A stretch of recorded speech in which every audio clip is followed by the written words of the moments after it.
یہ جو اللہ تعالیٰ فرما رہے ہیں کہ ان اللہ عفو غفور، تو اس کا مطلب یہ ہے کہ اللہ معاف کرنے والا اور بخشنے والا ہے کس شخص کو؟ وہ شخص جو اس گناہ کا مرتکب ہو اور پھر اللہ تعالیٰ جو حکم دے رہے ہیں اس میں وہ معافی مانگ کر اور مغفرت طلب کرے تو اللہ تعالیٰ اس کو معاف کر دے گا۔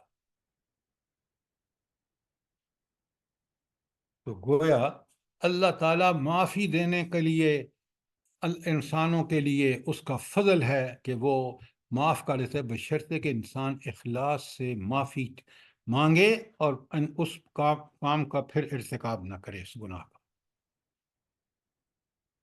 کوئی سوال ان اللہ لعفو غفور کے بارے میں اور پوری آیت 2 کے بارے میں؟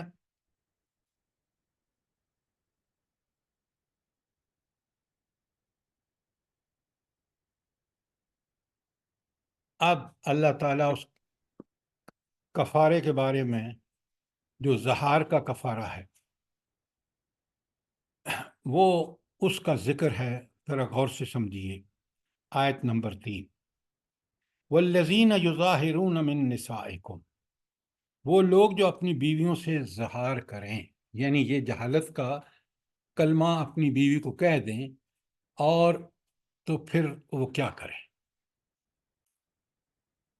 ثم یعودون لما قالوا، پھر اپنی اس بات سے رجوع کریں جو انہوں نے کہا ہے۔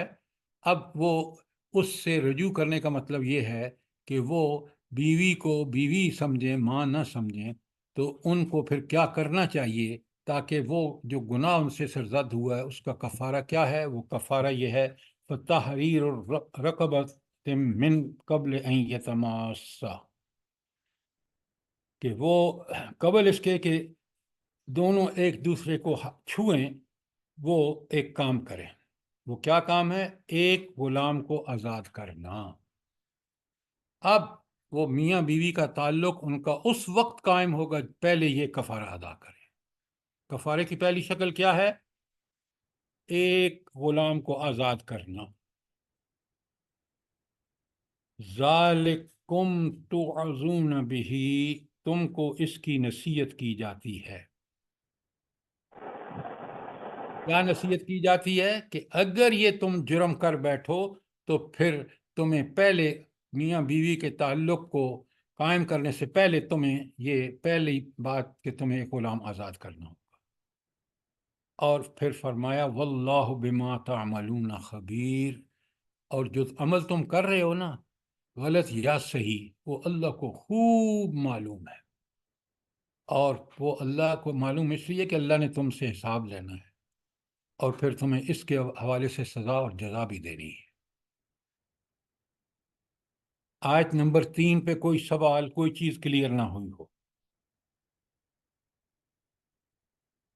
تو آیت نمبر 3 میں بتا دیا گیا کہ اس کا کفارہ، اس غلطی، اس گناہ کا کفارہ کیا ہے؟ ایک غلام کو آزاد کرنا۔ اور یہ آپ کو جب تک غلام آزاد نہیں کریں گے جب تک مرد اور عورت کا وہ تعلق جو ہے ازواجی قائم نہیں ہوگا۔ سر جی یہ تو اس وقت غلام تھے، اب کیا ہو گئے اس زمانے میں؟ آپ ذرا صبر تو کریں، آپ نے پوری آیت پڑھی ہی نہیں ہے۔ قرآن کو خدا کے لیے سمجھ کے پڑھیں، بڑی اللہ تعالیٰ نے اس کے اندر انسان کو حکمت سکھائی ہے، علم سکھایا ہے، اس کو اپنی غلطیوں پر توبہ کر کے کفارے ادا کر کے واپس اللہ تعالیٰ سے تعلق قائم کرنے کے لیے اللہ نے ہدایات دی ہیں۔ اب سنیں پھر، اگر یہ نہیں کر سکتا تو آیت نمبر 4 میں فرمایا کفارہ نمبر 2، پہلا تھا غلام آزاد کرنا، اب سنیے کفارہ نمبر 2۔ رب نے انسان کے لیے بڑی آسانیاں کی ہیں۔ فمن لم یجد، اور جو شخص غلام نہ پائے، جیسے آپ سوال کر رہے ہیں، فصیام شہرین متتابعین من قبل ان یتماسا، تو 2 مہینے کے پے در پے روزے رکھے قبل اس کے کہ دونوں ایک دوسرے کو ہاتھ لگائیں۔ یہ کفارہ نمبر 2 ہے۔ اچھا، پے در پے کا مطلب کیا ہے؟ جلدی لگاتار کوئی روزہ ناگے کے، چھوٹے ایک لگاتار رکھے۔ بغیر ناگے کے۔